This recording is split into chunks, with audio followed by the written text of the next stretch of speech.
If you're at all like me, you might have had a passion for technology and you're wondering what does it take to get into that field. Maybe you're doing something else and you want to cross-train. Maybe you find yourself unemployed and are considering technology as one of your career paths. And so I just want to talk about my experiences, and although they're fairly unique, I think that maybe they'll help somebody out. And I want to talk about how to, what I went through in order to make that career change so late in life.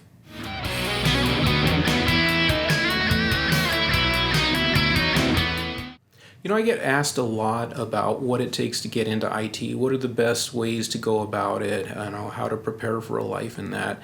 And one of the things that you have to consider first and foremost is, do you have a passion for it? Do you have a passion for technology? It's like any other job. If you don't have a passion for it, if you don't really love it, then every day is just going to be miserable work. So, I had to make a career change pretty late in life. And just to give you a little background, I started right out of high school going into the military. I wasn't very keen on the thought of college. And so I went and bucked the system and went into the military, and I became a welder and machinist, and I was an aircraft welder. The skill set that was taught was very good, and when I got out 4 years later, I secured a job.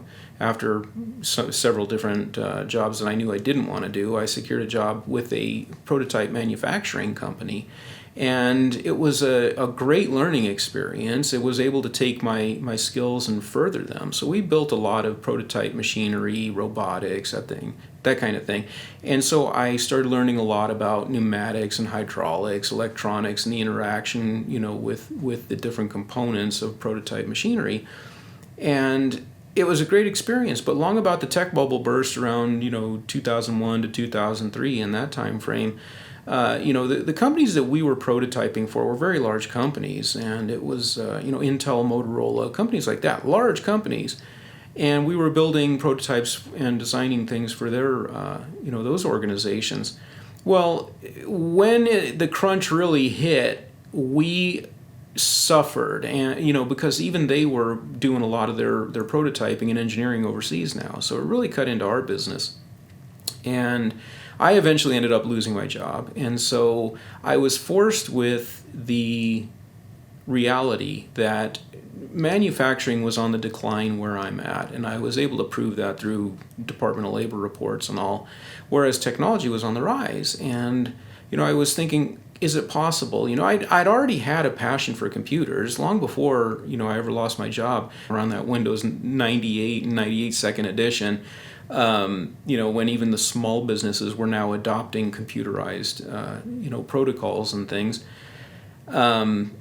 I had developed a passion for computers, and I started building computers, and I started buying components and, buying from Newegg and, those kind of companies online, where back when all they did was computer parts, that's all they sold. And, so I started buying computer parts, CompUSA, that kind of stuff. And, like they say, you pay for your education one way or another. And that's how I paid for my computer education, was through the computers that I built and the time that I invested in learning that, because I really had a passion for learning about technology.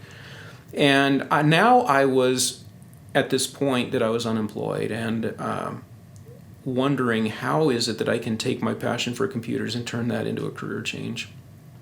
And I had heard through the grapevine. Now, this is one of those pathways to opportunity that nobody knows about. I didn't know about it. I heard it through the grapevine, through my brother, who heard it from somebody else at the Computer Learning Center that we were going to, about this program called Workforce Investment Act, WIA. And yeah, I think it's still around. That was 16 years ago I went through that. But I believe it's still around. And the whole concept of the program is that it was for people like me. You got caught in a layoff, and your skill set was more specific to that company, or maybe you need current education in order to be able to secure a better position that's commensurate with what you were making. And so the idea is that it wasn't to educate people, but it was to supplement people's education to further and bring themselves up to current so that they can increase their opportunities with jobs. And so I applied for it. Now, this is not something that's easy. They do make you jump through some hoops. You got to write research papers and all that, proving that your job is on the decline, how the training you're asking for is going to improve your skill set, how it's going to help you get a job, and all that. So you have to do the groundwork there. They're not doing it for you. And that's one of the reasons why I think a lot of people don't do it. But I did the groundwork, and then I qualified for the program. And so for the next year, I was just going to school. I went to New Horizons. I was taking some other classes at other computer learning centers. I went for a year and just buckled down and learned everything that I could, continuing my education. I already had the background in computers from books that I was reading and building the machines and all that, so I started getting my A+ cert, then my Net Plus cert. When I started going to school, it was for web programming. Now you wonder, how did I transition from welder and machinist into web developer, and how did I get into the web technologies program? Well, it was pretty simple. I applied for the Workforce Investment Act as a CNC machine programmer. And it was that programming buzz term that really got me in there. And of course, all the machines, in manufacturing are all going automated. And, technically you are a programmer. So they didn't delineate between what kind of programming you were doing, but I had to prove that, and I had to increase my programming skills. And, web technologies was one of the perfect ways to do that. So that's how I ended up getting qualified for the program. And then I continued on to, continue my education after that. Now, technology is one of those realms that you commit yourself to learning. You're never done learning. And every year there's something new coming out, And so if you are the type of person that has a passion for technology, a passion for troubleshooting, a passion for fixing things, and some certifications will help get your foot in the door, like they did with me. And then a passion to be able to take that on and be given more roles within a company that you apply for, it will take you very far in technology. If you really want to go into technology, don't think that you need to devote yourself to a 4-year degree in order to do it.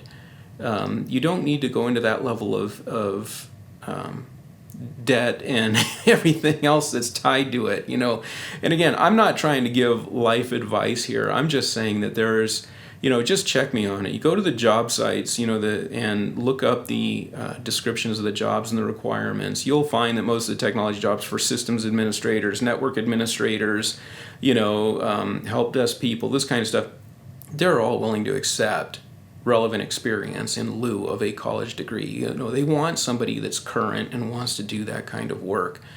And, like I said, you never stop learning. You'll keep on going. I haven't stopped learning in 16 years since I've transitioned into this field. So, hopefully that's encouraging to you. Maybe it's not, but, I just wanted to say that it is possible that you can shift careers. So that's kind of how it happened with me. I'll talk to you later.